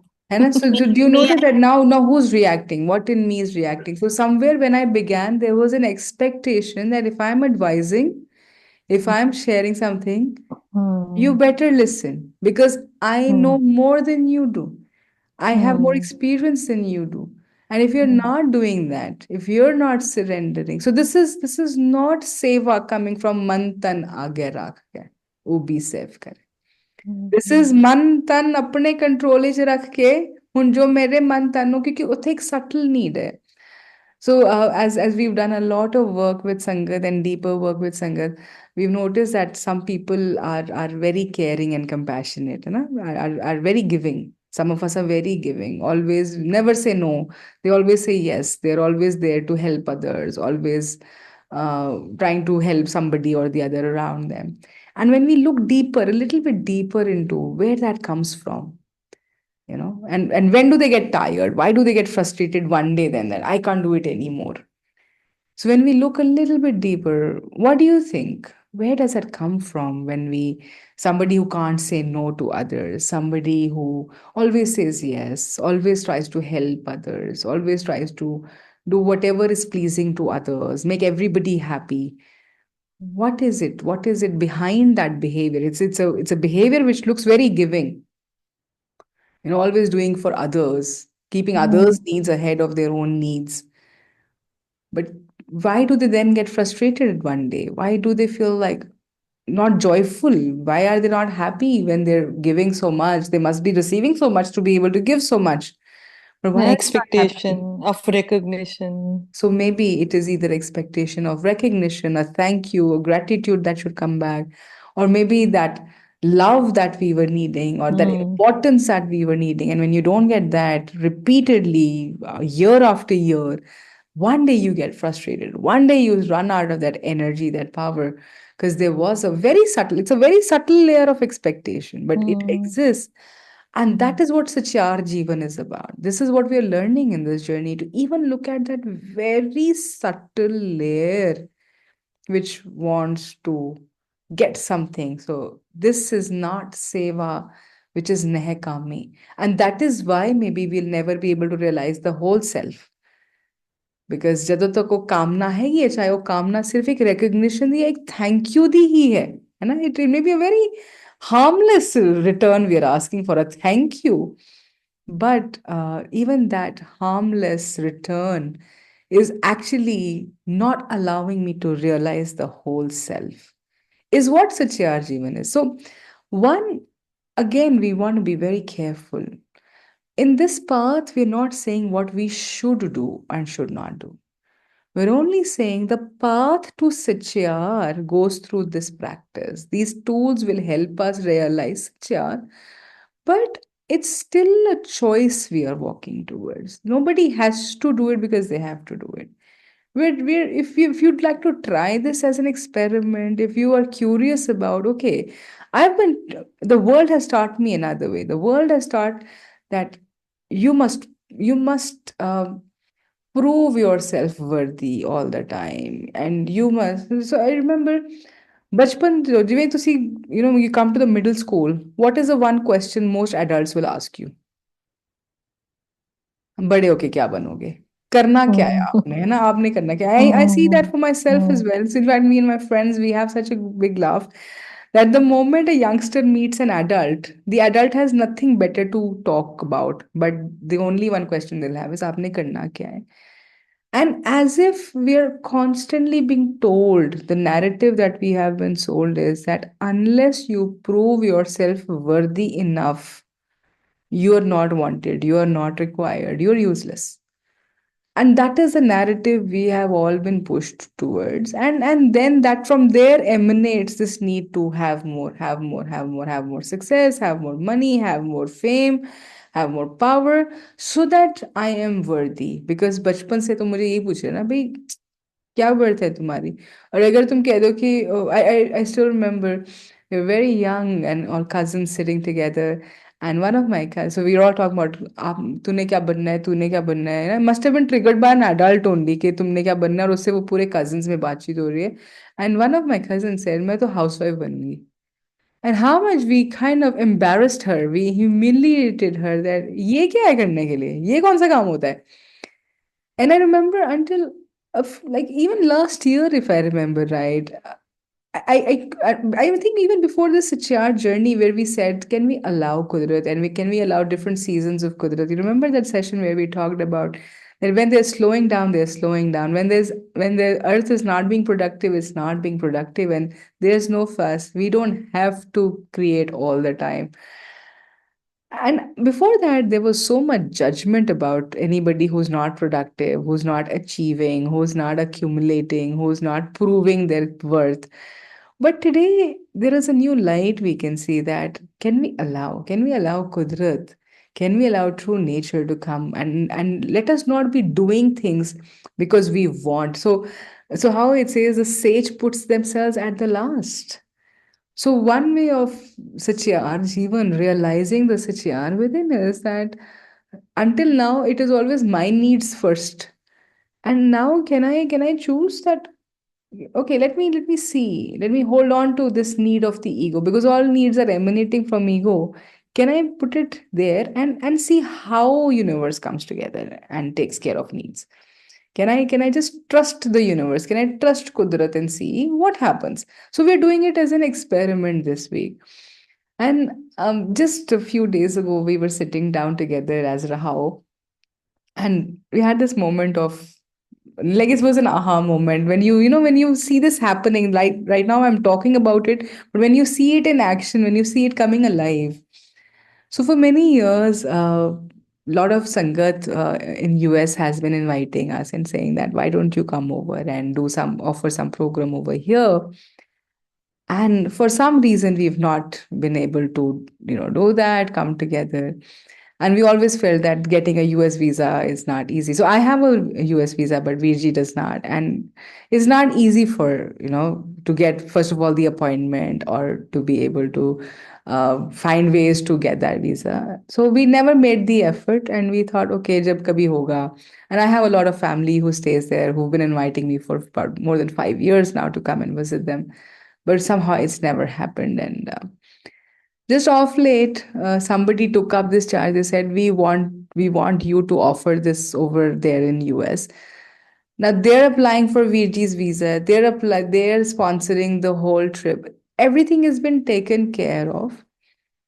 And we still don't know how, whether the visa gets processed, does not get processed. But it was such an aha moment that one approach to life is, I want to achieve this and I must make all the effort to have it my way now. And the other is just continuing to do that seva. Somebody's life got touched and they sponsored, they're taking care of what needs to be done. And you're just a vessel, you're just an instrument in divinity, and how divinity takes care of itself. So there are two different ways, two different approaches of living life. One which is serving the ego. The ego believes this is what I need to do, and I must make all the effort to achieve this outcome. And the other is just allowing, and waiting in patience. Just like how Tyagmal are waiting in patience at that thada. For me, what I am here to do is seva of the truth, and that can happen at a Kaltak, that can happen at this Thada, it can happen outside of this place, outside of this city, outside of this state. It can happen anywhere. They haven't identified with any one particular way of doing it, but they're serving the truth. And that can happen in as many ways. And I feel as we start tuning into that principle, so which is what we are practicing this week, that the ego has a need to achieve, to make it happen. But can I let go this week and see and allow Kudrat to take care and see how Kudrat nourishes and nurtures. And we couldn't have imagined. I mean, uh, had we tried at our levels, individual levels, to process this visa, it would have been extremely hard. The waiting is only for like for the next 2 years.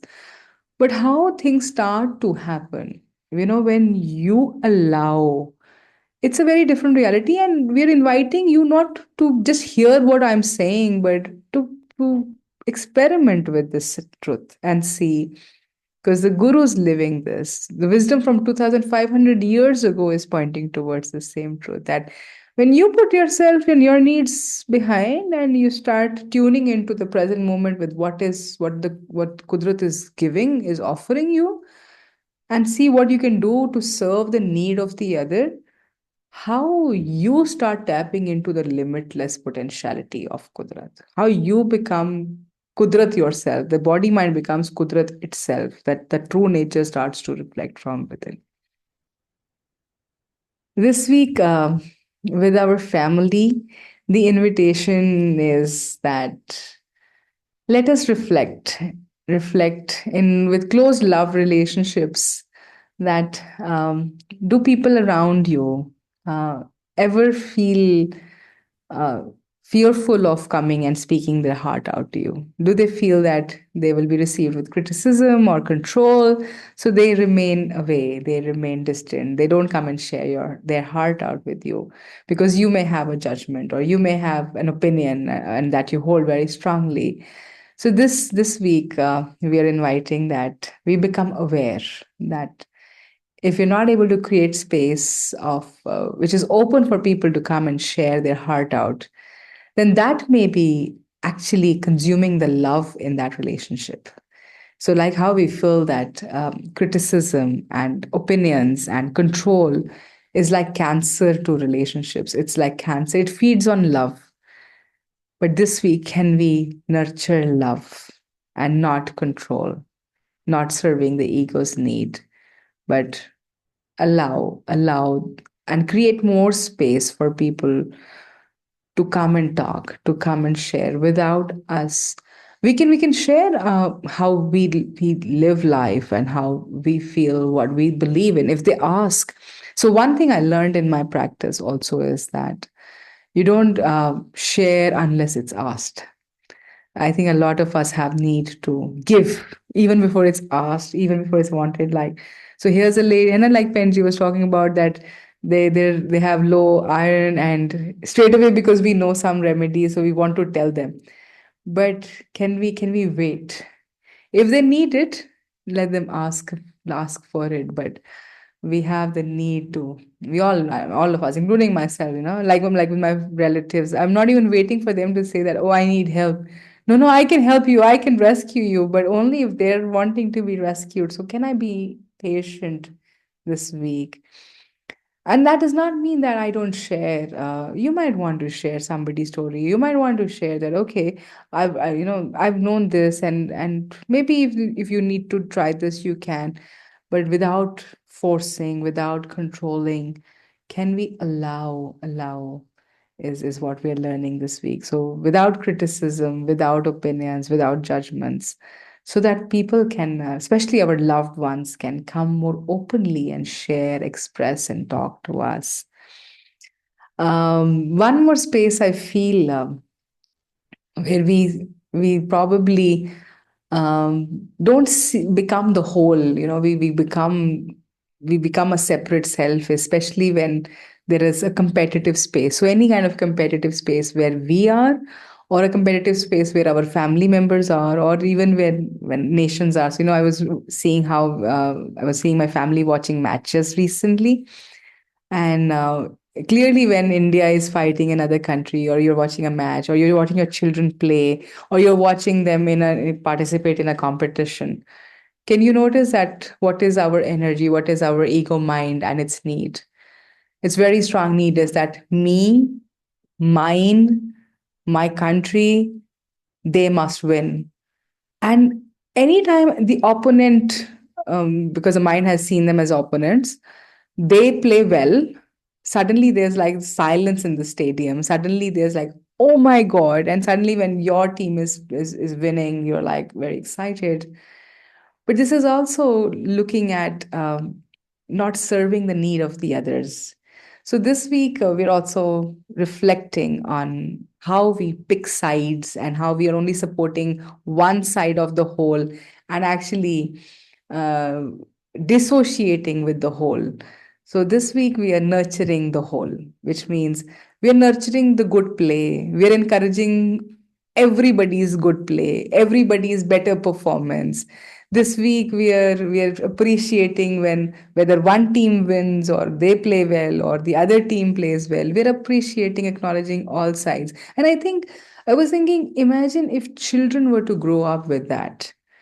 If children were to grow up that when they're competing, there's a competition. And I know we live in a world which is competitive and there's competitions all around. And I remember when I would ever come back having lost. I don't know if anybody's ever experienced. You've had a loss. Maybe your colleague won over you for that promotion. What is the mind, and how does mind deal with that insecurity? My mind starts bashing them. My mind starts talking about how unfair the world is and how they were unfair in so many ways, and how, oh, they did so poorly, and I don't know, they were favored because of A, B, C, XYZ reason. I remember once a friend of mine, when I was very young, and a friend of mine, she stood first position. And my mind is saying, oh, because her Masi is a teacher in the school, and that is why she was given that privilege. And of course, my performance was the best. So even a young child's mind, I must have been what, 8 or 9 years of age, and even a young child's mind cannot accept that she did better than me. I mean, maybe her poetry was better, maybe the way she spoke was better.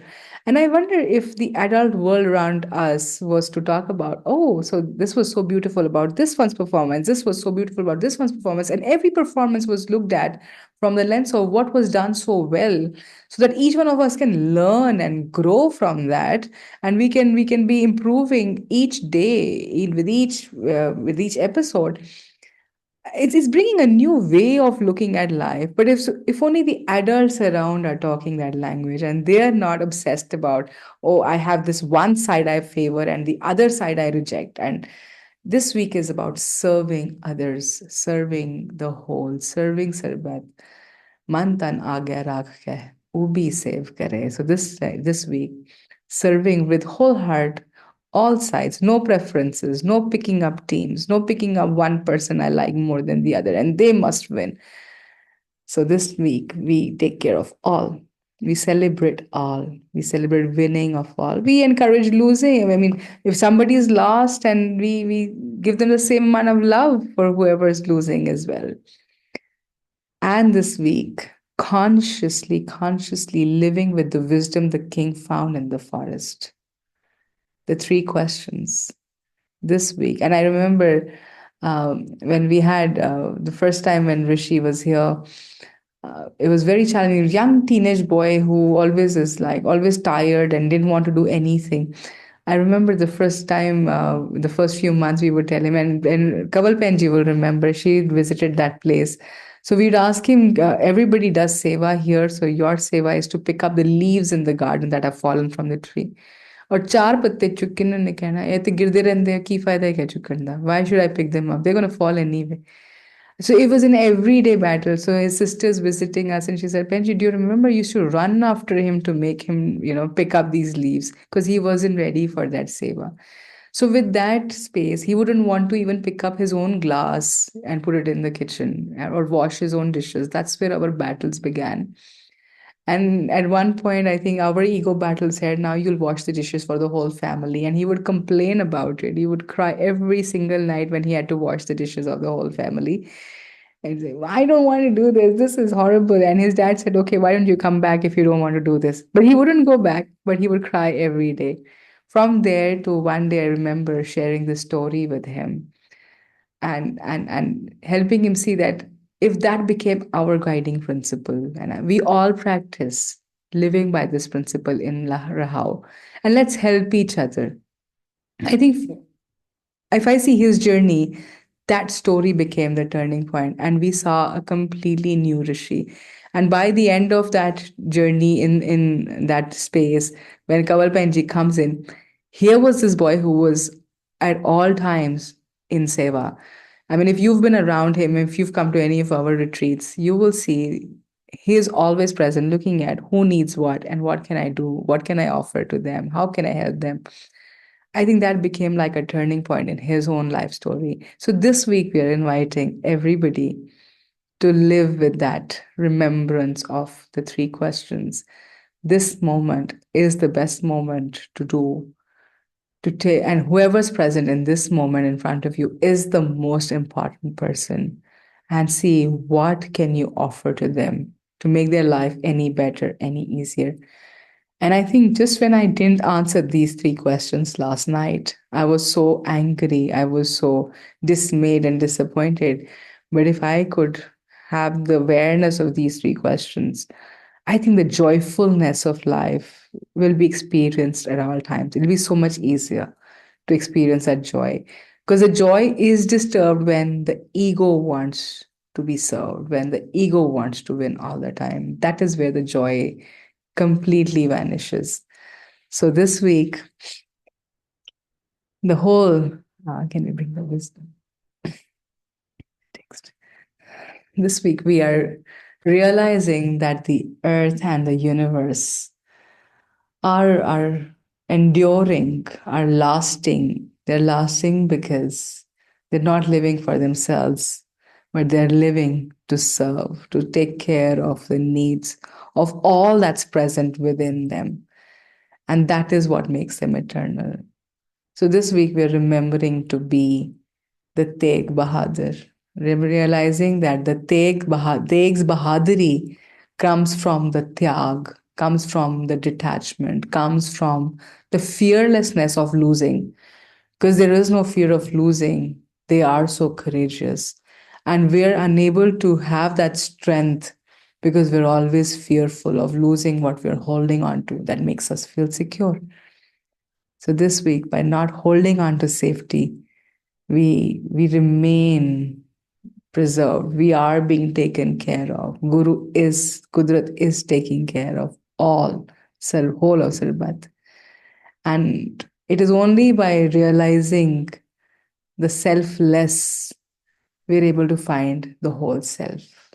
By letting go of the ego self, we find the whole self. So let us be living the wisdom that Guru is pointing towards. Become like the iron which surrenders itself. Become like that great magnanimous animal who has enormous amount of strength. But when it is being controlled and tamed by that, is able to surrender to its master. Hasti sir jo ankas hai, ahran jo sir de, man tan aage rakh ke, ubi sev kare. Eo Gurmukh aap nivaariye, sab raj srishti kale. Let us experience this week by letting go of the need to serve our ego. Let us see what we experience, what starts to happen in our lives. And we hope to hear more from your own experiences, your own, the episodes that you experience and encountered. Let's bring those stories next week so that we can see what and how universe operates. And it is only with grace we'll be able to recognize this truth. We'll be able to experience this truth. And I think I can already witness the grace that we are able to realize and see and wake up to this truth. But to be able to do this, I think it is going to be very important that we every day sit down with ourselves, recognizing, realizing. And I such nu apne aap nu bar bar dhyan dilana, like Veerji said in the beginning. ਅਸੀਂ ਫਿਰ ਭੁੱਲ ਜਾਂਦੇ ਆ, ਅਸੀਂ ਫਿਰ trap ਹੋ ਜਾਂਦੇ ਆ ਉਸੀ ਈਗੋ ਦੇ ਪੈਟਰਨ ਦੇ ਵਿੱਚ, ਪਰ ਆਪਣੇ ਆਪ ਨੂੰ ਬਾਰ-ਬਾਰ ਯਾਦ ਦਿਲਾਉਣ ਵਾਸਤੇ. So ਆਓ ਜੀ, let us prepare ourselves for today's meditation and let us sit with this meditation every day so that we are able to remember the truth. We're able to remember the practice. Let us all sit comfortably.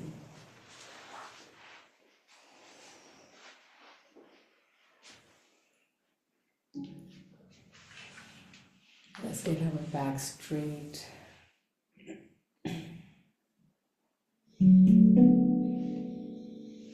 Gently close your eyes.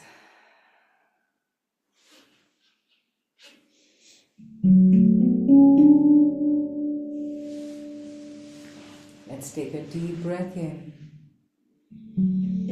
Hold for a moment. Exhale slowly.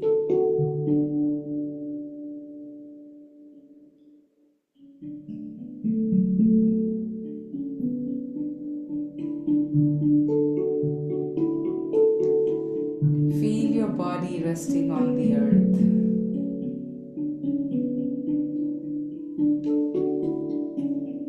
Being supported by the magnanimous strength of the mother.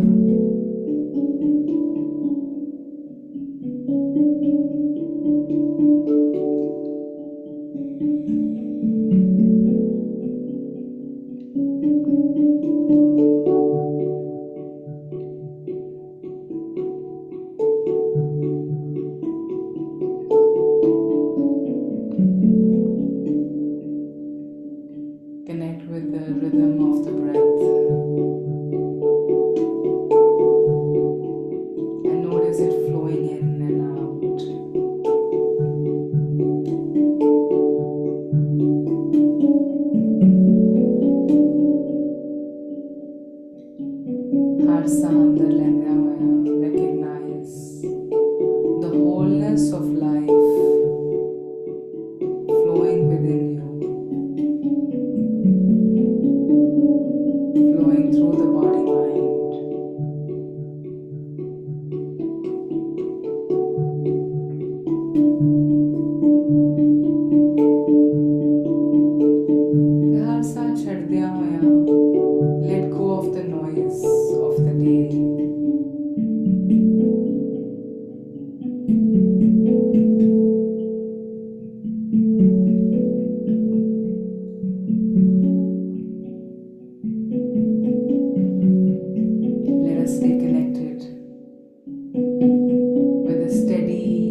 neither the earth nor the universe seek anything in return for this endless service, endless support, endless nurturance.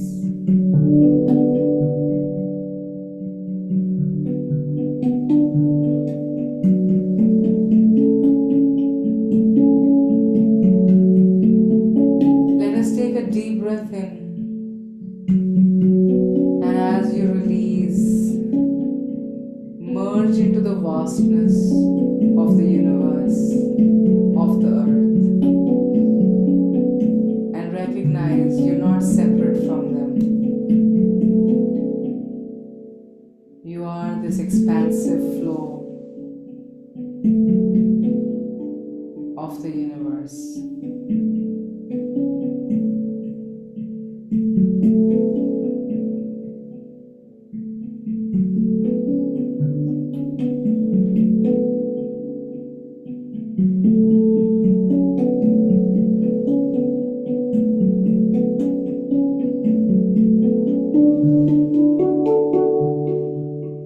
Let us turn to the wisdom that reminds us that which does not live for itself endures forever.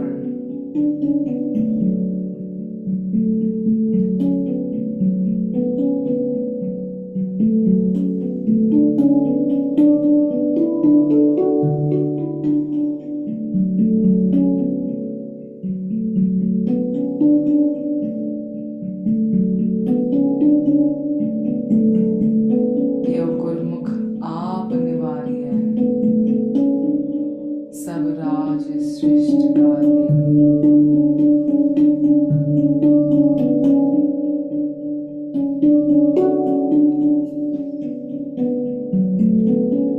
Allow these words to settle in your heart.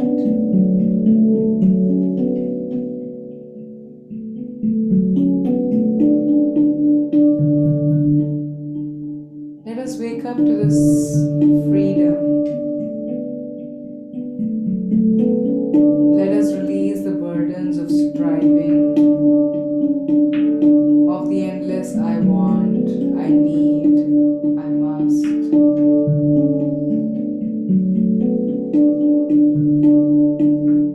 Today allow this weight to be lifted from your shoulders.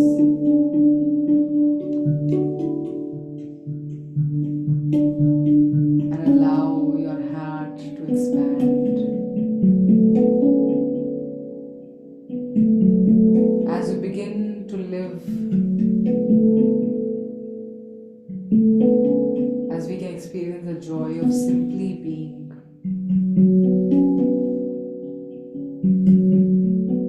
not living for a certain gain, but just being.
we choose to surrender, we allow Kudrat to flow. एव गुरुमुख आप निवारिए सब राज सृष्टिकार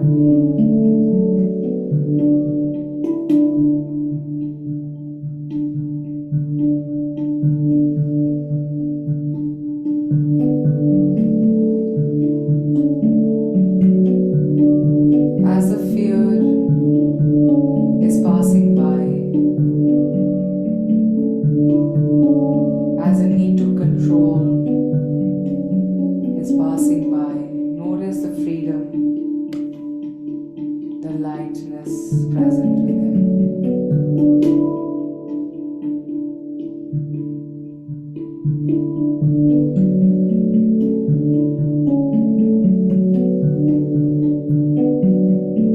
And as we tune into the space of wholeness this week,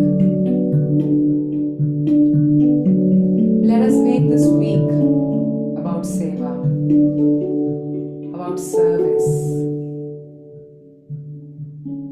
Service which is not seeking a return, just serving because we are receiving.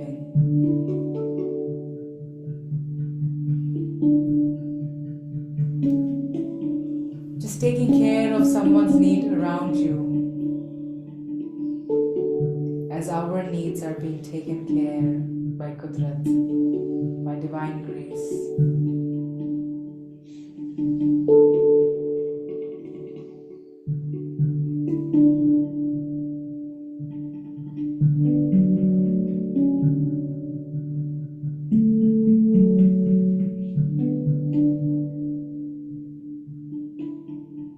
So let us align with the intent of nature.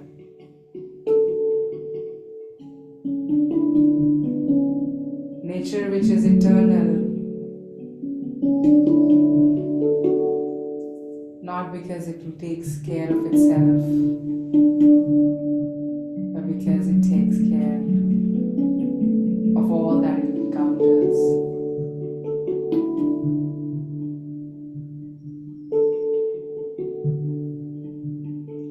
This week, our intention is to serve. Serve with every thought, serve with every act. Serve. Not serve in only one way.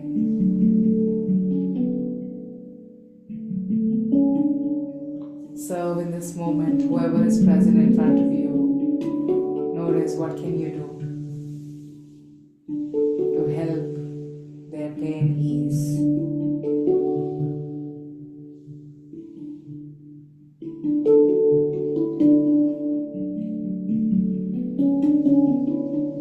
Because Tegh Bahadur eased the pain of the world.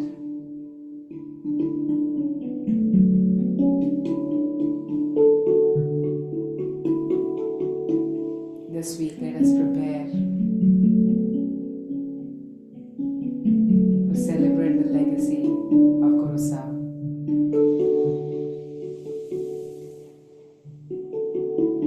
And now, with the next out breath, let us get ready for today's job, today's mantra. And I'm pointed towards Ubi Sev Kare, which is with a lot of awareness. Invite you to come in the Vajrasana if you're able to.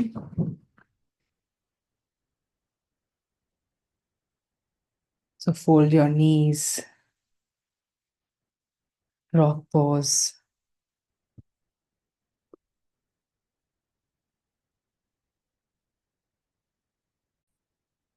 Our left hand is going to be pointing the earth, so it's in front of the heart center. And the right hand is above that, just about 6 inches away. And today, as we listen to this jap, our eyes will be focusing on the hand and focusing on the connection between both the hands, the energy flowing between both the hands. As we realize Akal, the present moment where the past, the future merge, the present which never begins and never ends is eternal. Today, the job, Akal, helping us realize the power of the present, the limitlessness of the present. Akal.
Let us relax our posture.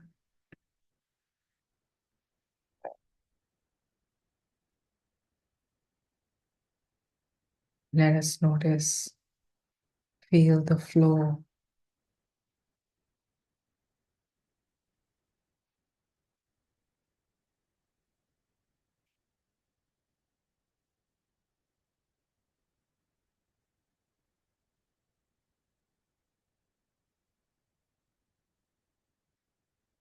Let us tune in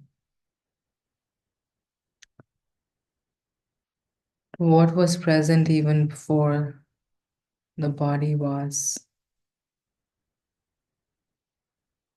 Tune into that from which all thoughts, all activities arise and merge back into the presence of a calm, which can only be experienced in the present, which can be lived in the present. The job this week is reminding us to tune in to the present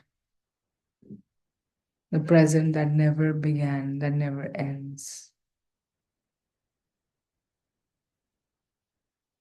It just is eternal, eternally flowing.